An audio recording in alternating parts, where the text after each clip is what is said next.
BL Squad. I'm back with another banger. I said I'm back with another banger. Before we get into the video, make sure you smash the like button. Make sure you go to my channel and subscribe. Make sure to turn on the post notification bell because I'm posting 2 or more videos every single day. You don't want to miss out on any video I post. That's why you have to have the post notification bell on.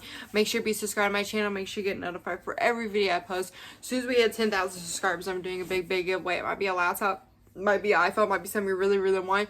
So tell a friend to tell a friend to tell a friend to tell a friend to come subscribe to my channel because I'm lit. I'm also gonna be selling t-shirts for your sisters to get the design ready and everything situated. Hopefully by next check I could do that for you guys so we can sell, not sell, but give away that free t-shirt. Yeah, I'll explain about it more in another video, but soon as, like I said in my other video, as soon as we hit 3,000 subscribers, I'm doing a giveaway, but not as big as the 10,000. So yeah, but today's video is actually, I'm gonna give you guys a little update on Raiden because I don't think I gave you guys a little bit update on Raiden, but he's back in the hospital. He was out for like, I think 2 or 4 weeks. He was here for the 4th of July. I was really happy about that, but it really sucked that he had to go back in the hospital so soon. If you guys are new to my channel, I'm going to give you guys a little update on Raiden because you guys don't know Raiden that well. As if you guys stay here from the beginning, you guys know about Raiden. If you guys don't, then I'm going to give you guys some little details about Raiden. Raiden, he currently has a heart condition. I forgot what it's called because I can't say it. I can't say it because it's so freaking long. He currently has a heart condition. He had 3 open heart surgeries so far. 3 open hearts. So his first open heart surgery, he that was he has 2 holes in his upper chamber and the lower chamber of his heart. So that's the reason why he had to have 3 open heart surgery. The first surgery, they was trying to mend the holes back together so where it didn't leak and everything, which they somewhat did it, but we didn't accomplish it so far. The second one was his valve was shaped weird, so they had to go back in and try to replace the valve, not replace, but fix the valve. So the stitched the valve, like you have to have the valve has to have blood going through it and everything, so they try to mend the valve so where the blood can go through it. That did not work because after his second surgery he started having these like effects where the blood wasn't going through his like valve all the way, so he was having effects on that. So they had to take him in for the 3rd surgery, and the 3rd surgery they replaced the valve with the mechanical valve. If you guys didn't know this about Raiden, I'm giving you guys some details about Raiden because if you guys didn't know, now you know. They had to replace the whole valve, so he has a mechanical valve, so he has to be on blood thinners for the rest of his life. He cannot miss no blood thinner medicine. He has to have blood thinners for the rest of his life. If you guys didn't know that about Raiden, now you do. Raiden also has trisomy 21. He has Down syndrome. But if you guys don't know what trisomy 21, he has Down syndrome. So that's why he's like slow, and plus he has a heart defect. So that's why he's slow sitting up. That's why he's slow walking. That's why he's slow crawling. All these things can slow a kid down because they're slow, moving slow in the process. But currently Raiden has been in and out of the hospital since he's been born. Since he's been born, he's been in and out of the hospital. After his first surgery, he was doing really good. He was out of the hospital for like 6 months until these guys. If they did not switch him to Pediasure, he wouldn't have been back in the hospital. He wouldn't have been in the hospital if they didn't switch him because he was on Pediasure formula.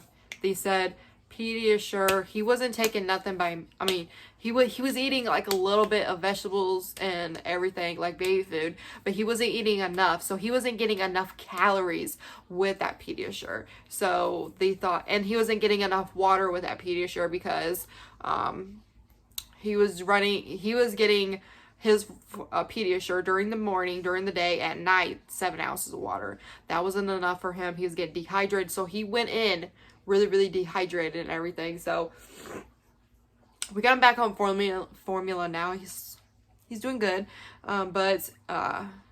Yeah, he wouldn't have been back in the hospital if he didn't get switched to Pediasure. I'm sorry. I'm going to tell you the truth. He wouldn't have been back in the hospital.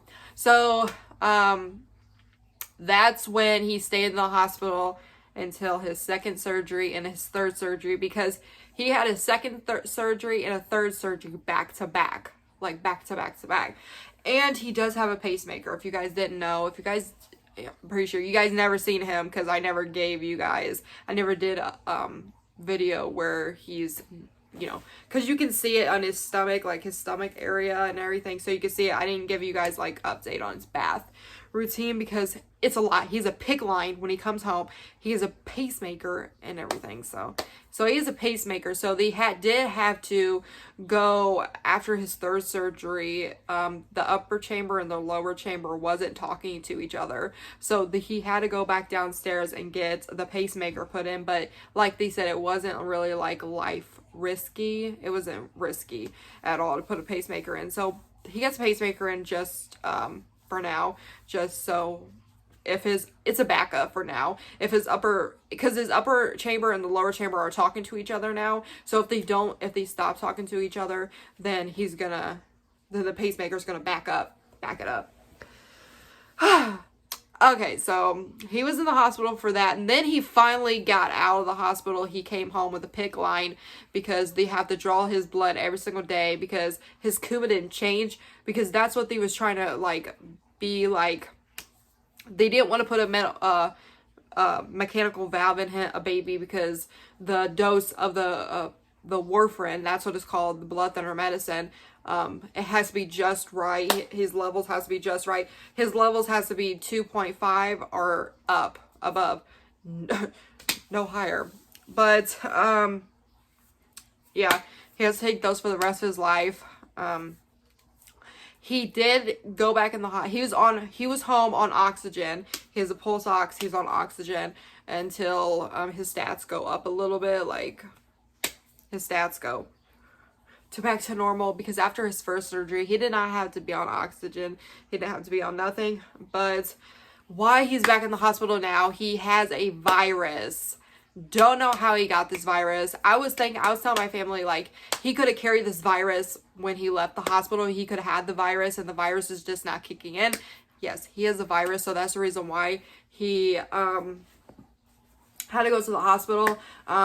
He had a stuffy nose when he was home, but the stuffy nose didn't really affect him that much until the next day, where it's getting stuffier and stuffier and stuffier.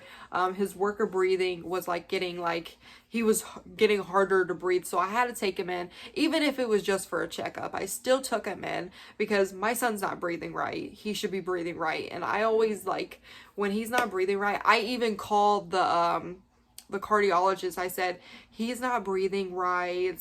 Should I take him in or what? His stats was at 100 though, but should I take him in still? I took him in because I had to raise his oxygen thing up. And they said when he starts raising up, take him into the ER. So I did. He has a virus. He had to be sedated. He had to have a breathing tube down his throat for a day or two. I can't remember. I think it was a day or two. He got it out Saturday. He got the breathing tube out Saturday. He was a happy-go-lucky. He was telling them, I want that breathing tube out, because I guess when you get the breathing tube out, he has to be awake. So he's awake during that whole process. But when he went in the hospital, I told them I gave him his warfarin at 6 p.m. at night. Before he came in the hospital, I gave it to him at 6 p.m. They gave him another dose in the morning, and his levels was 7.2. That's way too thin. So I don't know why they did that. I'm just mind blown on how they did that. But that was before he got the breathing tube. So he got the breathing tube in because he was get really irritated. He couldn't breathe really. He was sinking in a lot more. So he was getting really, really irritated. So they had to take him in. Get sedated, get a breathing tube out. Like I said, he got it out Saturday, so he's on high flow oxygen. He's doing a lot better. They said he looks a lot better. He's on high flow oxygen. So what they're trying to do is trying to wean him off the high flow oxygen and making him like feel lots better, because once he's like off the high flow oxygen, he's not sinking in no more, he's got his levels right, then he's gonna come home. Because this hospital stay, I really hope it's not a long hospital stay, because I'm gonna be it's gonna suck, because he was in there for almost 4 months last time. So it's hard when your kid's in and out of the hospital. But I want him better before he comes home. I want, you know, him better and everything. So when he comes home, he does have oxygen. He does have a pulse ox, so I can tell his oxygen level and his heart rate. So that's always good for me. Like, I can look over and say, oh, he's just doing just fine. But my baby had to go in the hospital again. I'm so sad. Like, I'm so confused about this. Like, this hospital situation, like, it sucks. But they said he won't have to have like he has a mechanical valve, so he has to have surgery every time he grows. So he won't have to change that mechanical valve until he's like in the teens, they said, hopefully, and praying in the teens, as a teenager. But as he grows, once he's adult, he only has to have one surgery. And I really hope it don't like affect his breathing. Like, when he's running outside, I really hope that don't affect him and he can still do what other kids do. But I'm pretty sure if you put your mind to it, you could do it. Raiden is a happy-go-lucky. He's rolling over by himself. He's almost literally sitting up by himself. I'm gonna cry because my baby's getting so big. We're gonna have a 2-year-old in like 6 months or something like that. My nephew's about to be 2 in 2 months. And I'm like, where does the time go? Because, hello, he was just born. Like, it feels like a couple days ago they was just born. But that's a little update on Raiden. That's Raiden's life. If you guys didn't know, if you guys are new, I just want to update you on that. Because I got new subscribers and I want you guys to be update on Raiden. Like, if you guys say, oh, why is he behind, why is he not walking yet, that's the reason why. He has a heart condition and he has trisomy 21. If you guys didn't know, it's called Down syndrome. But this can be the end of this video. If you guys enjoy this video, make sure you smash the like button. Make sure you go to my channel and subscribe. Make sure to turn the post notification bell on, because I'm posting 2 or more videos every single day. You don't miss out on any video I post. That's why I have the post notification bell on. Make sure you be subscribed to my channel.